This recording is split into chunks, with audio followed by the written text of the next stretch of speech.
Okay so पिछले video में हमने बात की थी ए एंकर टैग के बारे में और हमने देखा था कि हम कैसे अपने वेबसाइट्स के अंदर रिलेटिव लिंक और एब्सोल्यूट लिंक को डाल सकते हैं। आज के इस वीडियो में हम बात करेंगे इमेज टैग के बारे में और सीखेंगे कि हम कैसे अपनी वेबसाइट के अंदर एक इमेज को ला सकते हैं। So without wasting your time let's get started. So बिना देरी करे इधर मैं एक फाइल बनाऊंगा tut3.html एंड इसके अंदर हम करेंगे कोडिंग। अब हम क्या करेंगे?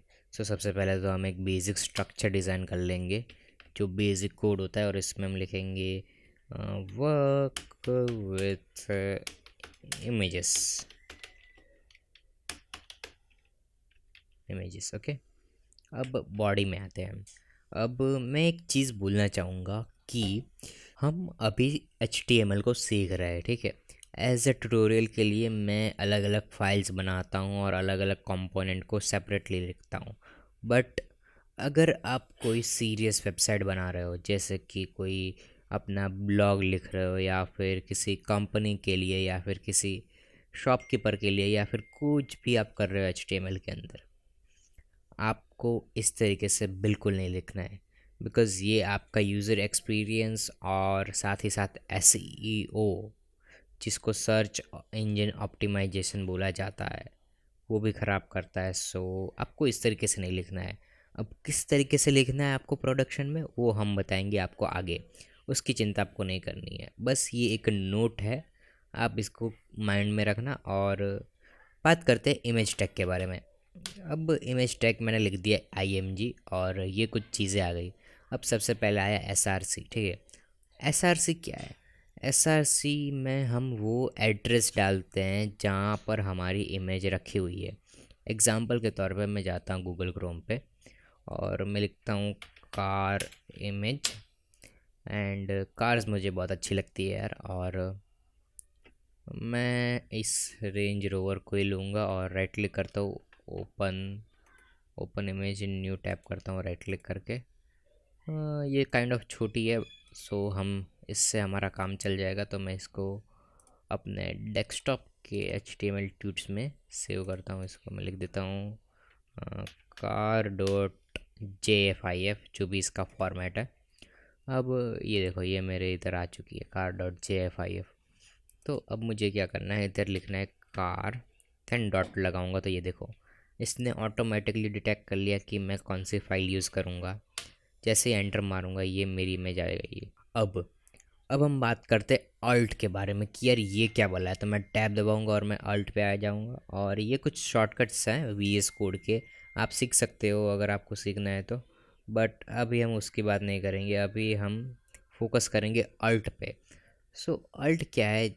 बेसिकली जब हम पुराने इंटरनेट की अगर बात करें 2G के या फिर 3G के ज़माने में की, तो तब क्या होता था कि तब इमेजेस लोड नहीं होती थी। 2 kbps, 3 kbps, 4 kbps तक की स्पीड आती थी और तब हम इमेजेस को लोड नहीं कर सकते थे और देख नहीं पाते थे। तो तब HTML वालों ने एक डिसीजन लिया कि जो बंदा इमेज को नहीं देख सकता है, वो उसके अकॉर्डिंग, जो भी उसके रिगार्डिंग जिस भी चीज़ पे वो इमेज है, उसका टेक्स्ट देख के समझता है कि हाँ यहाँ पे इस कार की इमेज है। एग्जाम्पल के तौर पे अगर आपकी कोई डीलरशिप की वेबसाइट है और उसकी इमेज लोड नहीं हो रही है, तो आप नीचे लिखना पड़ेगा कि नहीं ये हमारी स्विफ्ट है, ये हमारी अल्टो है, ये हमारी I10 है। तो सामने वाले को पता चलेगा कि हाँ अच्छा, इमेज तो लोड नहीं हुई पर मुझे पता चल गया कि ये किसकी इमेज है। वैसे ही हम इधर करेंगे, हम इधर लिखेंगे रेंज रोवर, रिवर नहीं, रेंज रोवर, ठीक है। सेव करूँगा। अब एक और शॉर्टकट मैं आपको बता देता हूँ। हम इधर गो लाइव पे क्लिक करके लाइव होते थे, ठीक है। बट अगर मैं राइट क्लिक करूँ and open with live server करूँ, तब भी ये हमारा जो लाइव सर्वर है वो स्टार्ट कर देगा। अब इसका फ़ायदा क्या है, मैं एक सेकेंड आपको बताता हूँ इसका फ़ायदा क्या है।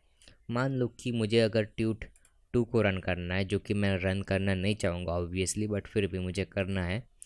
सो मैं इधर भी राइट क्लिक करके ओपन विथ लाइव सर्वर कर सकता हूँ। तो ये देखो ये पूरा ओपन हो चुका है। हमें इधर यूआरएल पे जाके लिखने की ज़रूरत नहीं कि मुझे किस एचटीएमएल में जाना है, हमें सिर्फ एचटीएमएल फाइल पे जाके उसको लाइव सर्वर में ओपन कर देना है। सो ये एक सिंपल चीज़ है बट बहुत काम की चीज़ है अगर आप बहुत सारी एचटीएमएल फाइल्स के साथ काम कर रहे हो तो। खैर अभी हम बात करते हैं इमेजेस के। सो ये मेरी इमेज आ चुकी है, ठीक है। अच्छी लग रही है, थोड़ी छोटी है, मैंने जानबूझकर छोटी इमेज ली बिकॉज थोड़ी सी भी बड़ी अगर लेता तो ये पूरी विड्थ ले ली थी और मुझे इसको छोटा करना पड़ता। सो अब मैं जाऊंगा अपनी ट्यूट 3 में। अब for the sake of tutorial मैं इसके साथ छेड़खानी करूंगा और मैं क्या करूंगा, मैं इधर डी लगा दूंगा, car.jfif से car.d.jfif। सो अगर मैं इधर वापस जाऊं अपने गूगल क्रोम पे तो ये देखो ये क्या दिखा रहा है, ये रेंज रोवर लिखा रहा है और ये कोई जादू से नहीं हुआ, ठीक है। ये मैंने इधर लिखा था, मैंने बताया था सामने वाले को कि इधर मैं एक रेंज रोवर की इमेज दिखा रहा हूँ। सो ये उसके काम में आता है और आपने देख भी लिया कि ये किस तरीके से डिस्प्ले होता है। खैर मैं इसको रीसेट मार देता हूँ अभी एंड मैं इसको कार रहने देता हूँ। अब ये तो हो गई लोकल फाइल, मैं इधर लिख लेता हूँ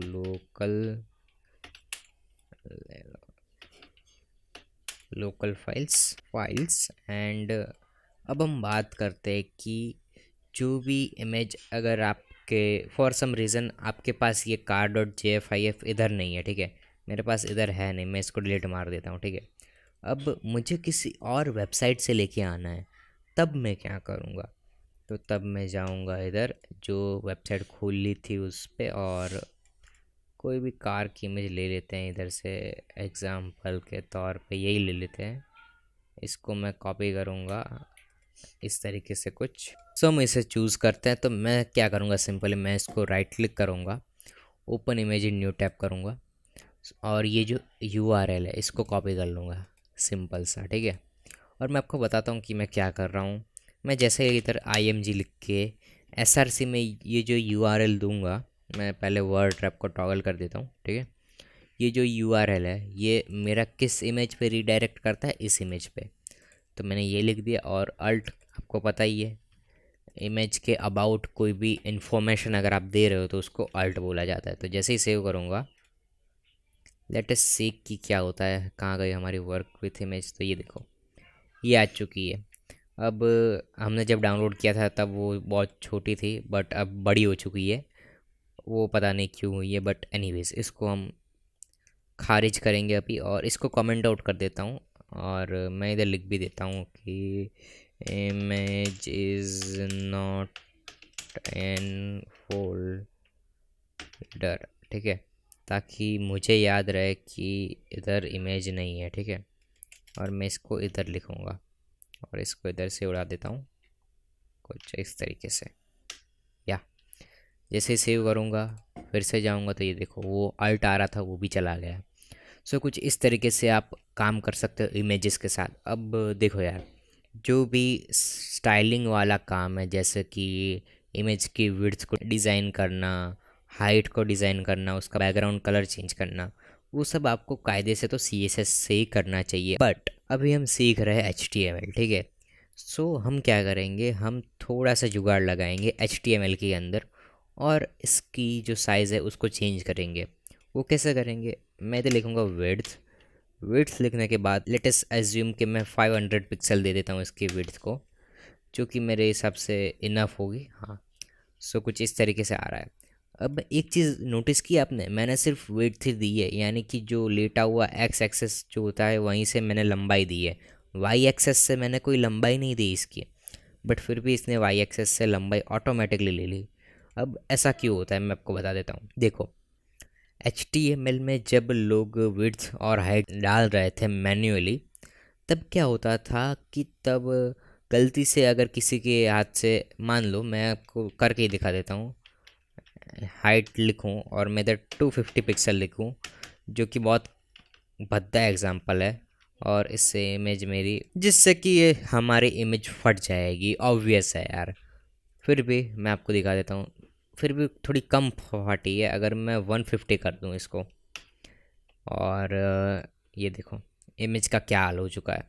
सो जो एक्सपेक्ट रेशो होता है इमेज का, ठीक है, जो कि डिफ़ॉल्ट सेट होता है, वो टूट जाता है इसके कारण, जब हम मैन्युअली विड्थ और हाइट को सेट करते हैं तब। अब ज़्यादातर लोग तो ऐसा नहीं करते हैं हमारे जैसा, बट फिर भी HTML को ये पता चला, तो HTML ने क्या किया, HTML ने प्रोग्रामर से कहा कि आप इन दोनों में से, विड्थ और हाइट में से कोई एक चीज़ दे दो और दूसरी चीज़ मुझ पे छोड़ दो। यानी कि अगर मैं यहाँ पे विड्थ ना लिखूँ और 150 हाइट लिखूँ, तो ये देखो अपने आप विड्थ सेट कर देगा। और अगर मैं इधर 150 हाइट ना लिख के विड्थ लिख दो 500 पिक्सल्स और सेव करो, तो ये अपने आप विड्थ ले लेगा और हाइट ले लेगा। सो कुछ इस तरीके से आप हाइट और विड्थ सेट कर सकते हो। मेरी मानो तो अगर आप सीख रहे हो तो तब आप सिर्फ हाइट के साथ ज़्यादा छिड़कानी मत करो, आप विड्थ से ही चेंजेस करो। बट हाँ, अगर आपको हाइट से मेजरमेंट लेना अच्छे से आता है तो आप कर भी सकते हो, ऐसी कोई बात नहीं है। और मैनुअल भी कर सकते हो यार इसको। अगर आपको एक्सपेक्ट रेशो पता है कि यार इमेज कितने बाय कितने की और इसमें कितने बाय कितने का आता है, वो सारी चीज़ें आपको पता है, तब आप फुल फ्री हो मैनुअल लिखने में, ठीक है। बट अगर आप बिगिनर हो तो विड्थ से स्टार्ट करो और विड्थ चेंज करो, हाइट ऑटोमेटिकली चेंज हो जाएगी। सो आई होप कि आपको इमेज टैग के बारे में समझ आया होगा और वीडियो अच्छा लगा होगा। अगर वीडियो अच्छा लग रहा है, अगर इंटरेस्ट बढ़ रहा है, HTML में सीखने को मिल रहा है कुछ नया, तो कमेंट में बताओ मुझे, ताकि मैं एक ऐसे और वीडियोस लाऊं। और अगर चैनल पे न्यू हो तो सब्सक्राइब कर लो ऐसे ही और वीडियोस देखने के लिए। And I will see you in the next one.